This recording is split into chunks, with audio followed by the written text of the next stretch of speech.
Hola, hola, ¿qué tal? Buenos días, o buenas tardes, o buenas medios días. No sé a qué hora me estáis escuchando.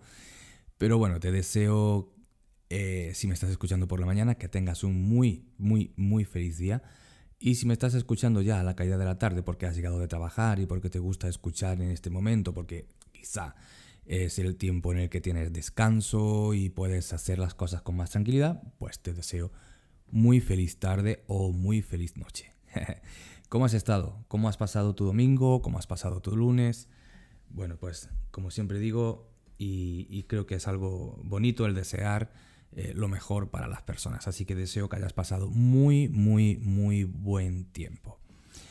Pues vamos a ir directo a lo que nos concierne hoy. Y hoy lo vamos a hacer de una forma distinta, porque hoy creo que no voy a hacer una reflexión, o por lo menos una reflexión extensa, sino que creo que la lectura de hoy es muy detallada y creo que habla por sí sola.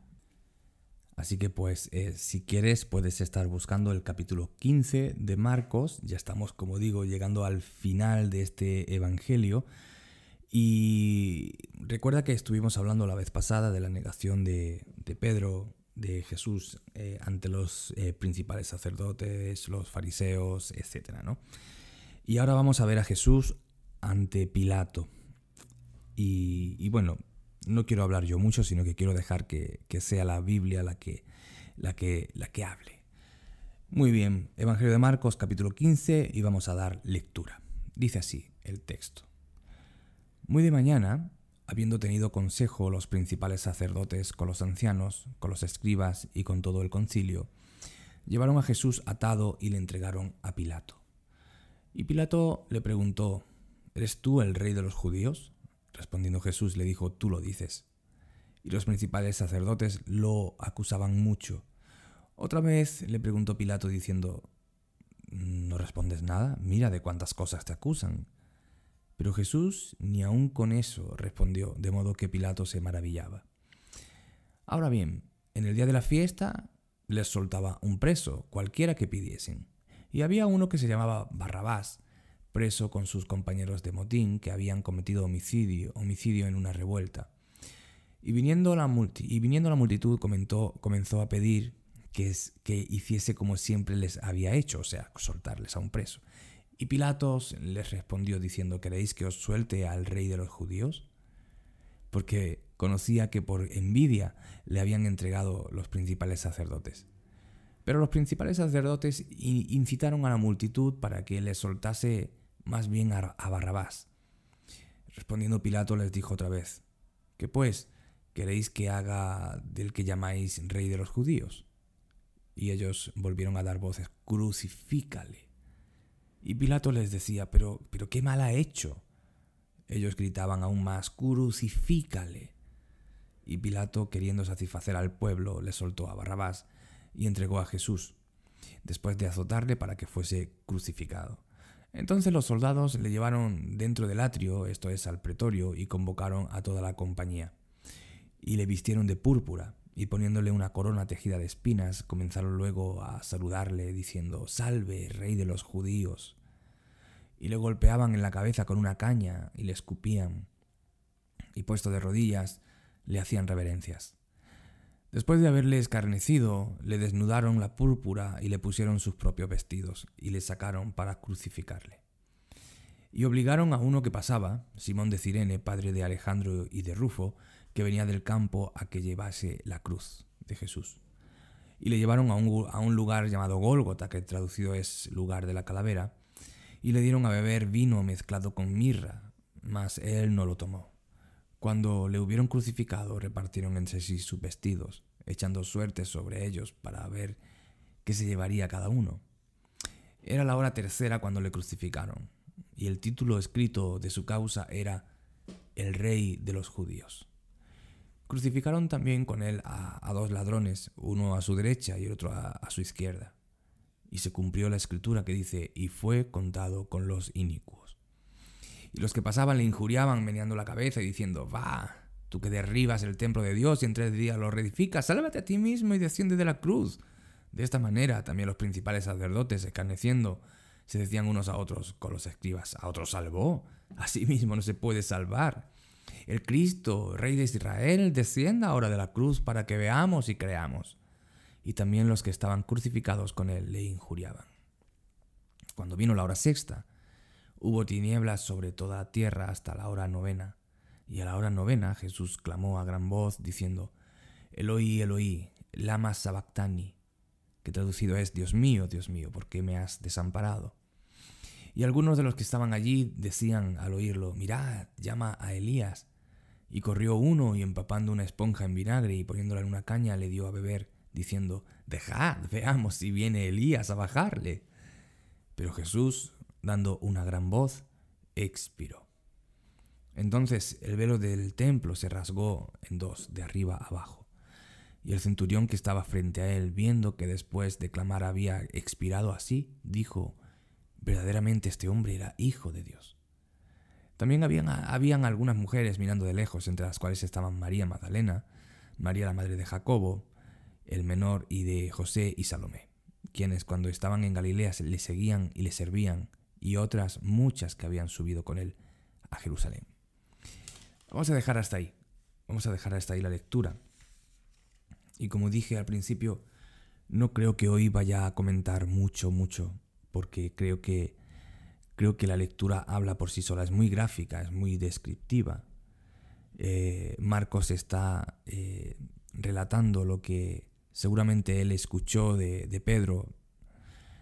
Recordemos que Marcos, según se estima, según se cree por la tradición, Marcos escribe este evangelio porque escuchaba de primera mano de Pedro lo que había acontecido, ¿no?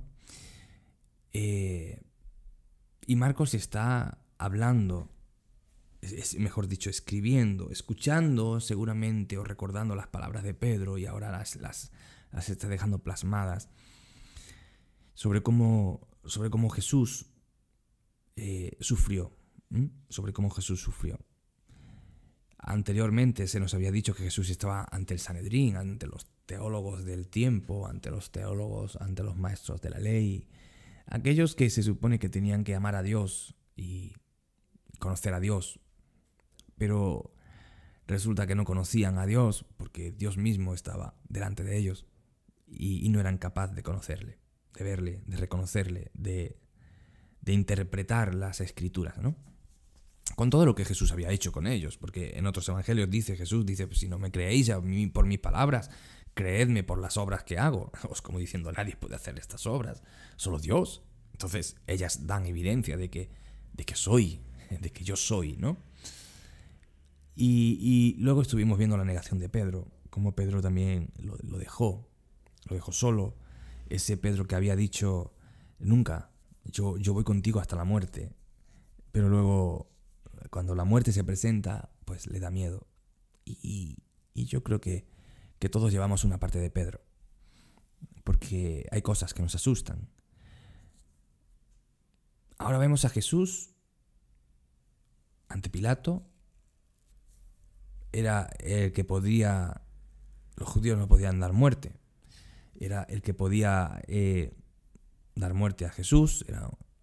Lo habían constituido a Jesús un caso político también, ¿no? No solamente religioso, sino político también. Habían llevado a Jesús hasta Pilatos. Mira, como diciéndole: mira, quítate a este del medio porque no está solamente revolucionando nuestra religión, sino está revolucionando al país y va a causar una revuelta. Y Pilatos: a ti esto no te conviene. Entonces fueron muy inteligentes, muy astutos, para la maldad, para con mentira quitarse del medio a Jesús. Pues Jesús no les interesaba. Y ahora vemos a un Pilatos que le pregunta: ¿eres tú el rey de los judíos? Como diciendo: a ver, esto es un caso político, esto es un caso, he escuchado de ti, pero ¿cómo es que tú, siendo el rey de los judíos, tu mismo pueblo te entrega, ¿no? Y Jesús, cuando le preguntó: ¿eres tú el rey de los judíos?, Jesús le dijo: tú lo dices. Pero ya no dijo nada más. De modo que Pilato se asombraba, diciendo: a ver, habla, estoy a punto de matarte seguramente. No dices nada, no te defiendes. Y Pilato se asombraba porque ¿cómo es posible que un hombre no se defienda? Un hombre que está ante la muerte no se defienda, ¿no? Y vemos que el pueblo, esos que habían clamado, como en otro evangelio se nos da a ver, cuando Jesús aparece con un pollino y el pueblo le está poniendo ramas de palmera y el pueblo está diciendo aleluya, y lo querían hacer rey, ese pueblo que clama a Jesús, que reconoce a Jesús como rey, y algunos lo reconocen como este hombre es profeta y algunos lo reconocen como verdaderamente Dios, el Mesías. Pero vemos que ahora el pueblo, ese que hace un rato había estado aclamando a Jesús, ahora pide que Jesús sea muerto y que Barrabás sea soltado. Cambian a Jesús. El cambio de Jesús. Jesús es cambiado. Ese es el punto de hoy. Jesús es cambiado. ¿Se puede cambiar a Dios? Bueno, sí, en un sentido sí. Hoy lo estamos viendo aquí. Jesús es cambiado, Dios es cambiado por un simple mortal, por un simple hombre asesino, porque Barrabás estaba preso con los sediciosos, quienes habían cometido homicidio, ¿no? Y la gente cambia a Dios. Pero es que hoy Jesús sigue siendo cambiado. La gente ha cambiado a Dios. La gente sigue cambiando a Jesús, a Dios mismo, por sus placeres, por sus estilos de vida, por su presente, por lo que me gusta, por lo que hago. Porque entrégame a Jesús y suéltame a Barrabás. No me importa, lo estimo bien poco. Y Jesús sigue siendo cambiado hoy. No ha cambiado mucho el panorama.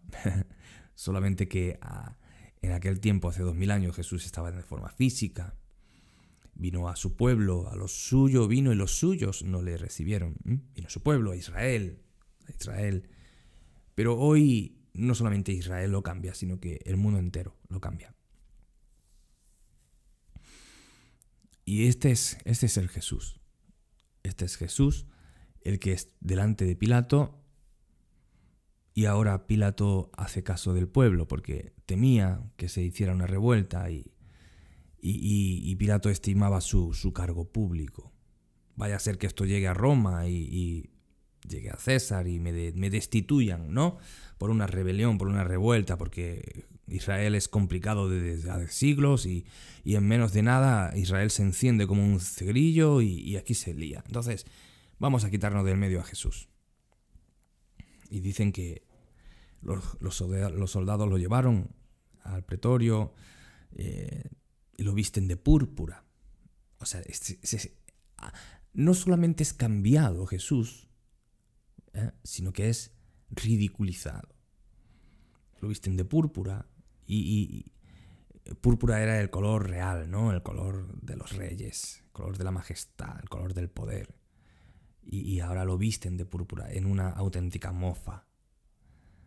Porque están matando al rey, pero lo visten de púrpura, se están riendo de él. Y Jesús es ridiculizado de una forma pública, pero también le ponen una corona. Todo rey debe tener una corona. Y este rey está vestido de rey, pero no tiene corona. ¿Qué hacemos? Bueno, pongámosle una corona y le ponen una corona de espinas y la colocan en su cabeza. Y comienzan a saludarlo, salve, rey de los judíos, y también le golpeaban en la cabeza. Se sobreentiende en la corona para que se clavara aún más. O sea, aparte de hacerle escarnio, de burlarse de él, le hacen daño. Y dice que le golpeaban la cabeza con una caña. Obviamente no le van a dar con la mano porque se pinchaban. Pobrecitos los soldados que se van a pinchar sus manos. Es mejor darle con una caña a Jesús para que sea él el que sufra, ¿verdad? que dice que le escupían y luego se arrodillaban y le hacían reverencias. Irónico, paradójico. Le escupen, pero se arrodillan haciéndole reverencias. Oh, Jesús, Rey de los judíos, te hacemos reverencia, pero te escupimos. Y le golpeaban. Y dice el versículo 20, y cuando lo vieron ridiculizado, le quitaron la púrpura y le pusieron su propia ropa y lo sacaron para crucificarlo. El punto del versículo 20 es que dice, cuando lo hubieron ridiculizado, eso quiere decir cuando se hubieron cansado ya de ridiculizar a Jesús. Entonces, bueno, ya hemos jugado con él, ya no hemos reído, ahora vamos a matarlo. Esto me asombra. Voy a tomar un sorbito de café. Puedes hacerlo tú también. Esto me asombra porque quizá leemos demasiado rápido los textos de la crucifixión de Jesús, sin detenernos demasiado en el costo. El Dios del universo ridiculizado, mofado, vestido de púrpura, siendo reverenciado de mofa, como un bufón. Le ponen una corona, porque todo rey debe llevar su corona, signo de poder, de realeza, pero le ponen una corona de espinas.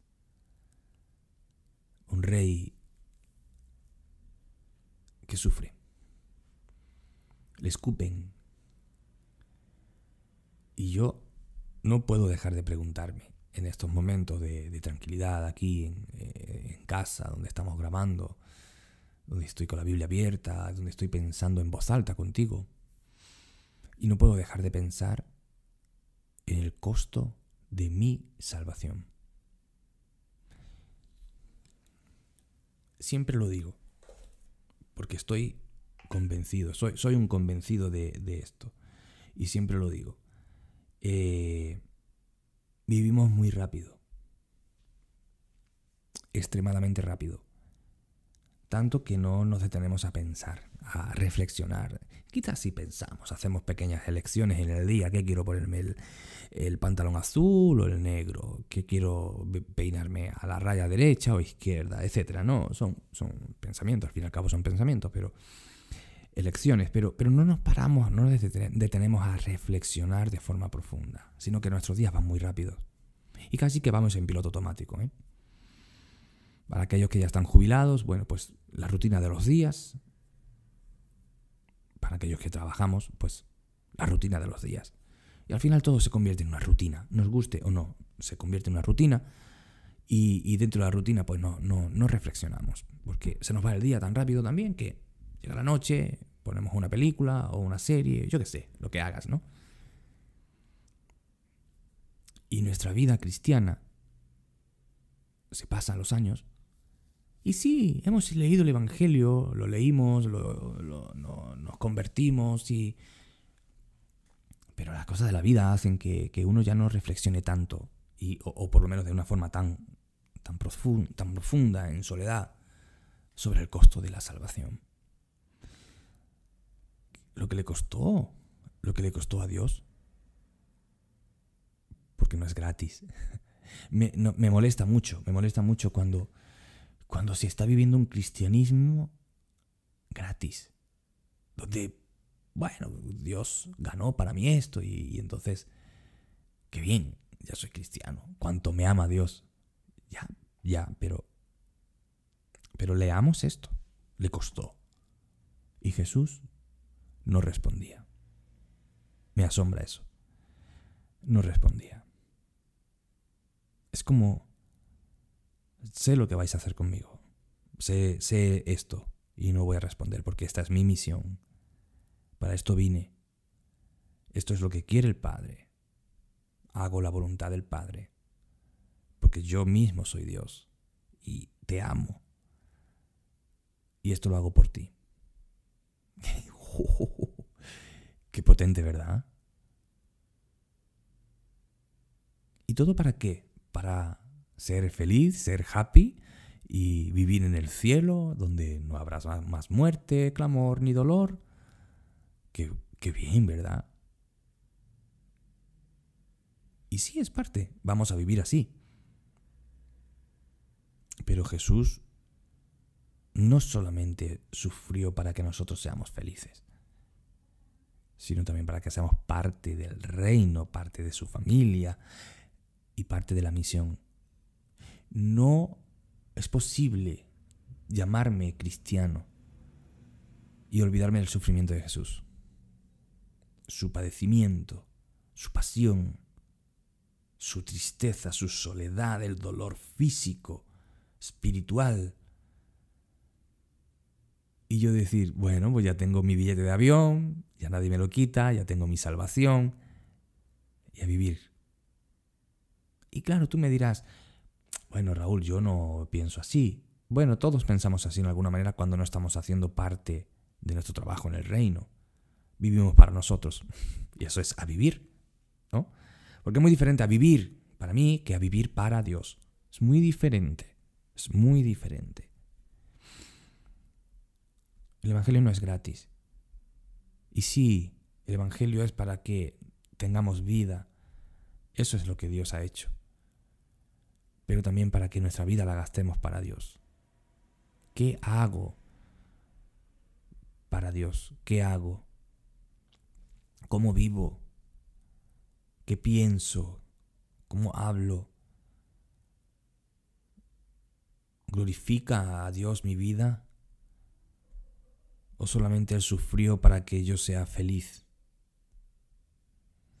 Y sí, lo contiene, pero Jesús dijo que es más. Y que si a Él le habían hecho eso, nosotros también vamos a pasar persecución, nosotros vamos a pasar también momentos de crisis en la vida, y que el reino no consiste solamente en comida y bebida, sino que también es, ¿me entiendes? Es más. Y tenemos una misión. Para mí el vivir es Cristo y el morir es ganancia, dijo Pablo. Y lo predicamos muchas veces, lo leemos muchas veces y decimos, wow, qué versículo. Pero se queda ahí, cuando cerramos la Biblia se queda ahí dentro. ¿Podemos decir que para mí es el vivir es Cristo y el morir es ganancia? ¿Cómo mueres? ¿Cómo mueres? ¿De qué forma mueres? ¿De qué forma muero? ¿Me entiendes lo que quiero decir, verdad? ¿Entiendes la metáfora? Morir a mi vida, ¿de qué forma muero a mi vida? ¿De qué forma me anulo? ¿De qué forma cargo mi cruz? ¿Vale?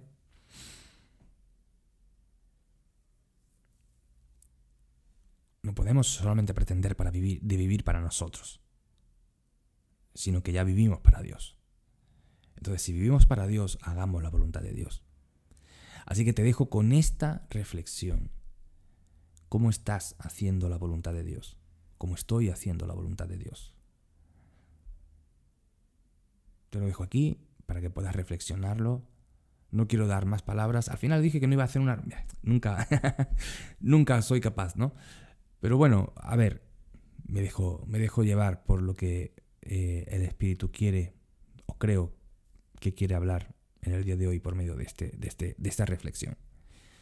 Ojalá que el Espíritu haga su trabajo en el sentido de bien profundo en cada uno de nosotros, porque Él sí lo hace. Somos nosotros los que muchas veces lo detenemos, ¿no? Así que el Señor te ayude, que el Señor me ayude a poder escuchar la voz del Espíritu Santo en este día que nos dice, no es gratis. ¿Qué estás haciendo tú? Jesús atravesó por esto. ¿Para qué? ¿Qué estamos haciendo como cristianos? ¿Qué estamos haciendo como iglesia? Como iglesias locales, como iglesia de Dios, de Cristo. Así que acaba de pasar una moto, no sé si lo habrás escuchado, se ha metido seguramente el sonido, pero bueno, es parte de... Que pidamos a Dios que nos ayude a hacer su voluntad y a recordar y a revivir, a rememorar el sacrificio de Jesús por cada uno de nosotros. Amén. Que el Señor te bendiga mucho en esta semana y termino en este tono cálido de reflexión. Que el Señor haga su obra con cada uno de nosotros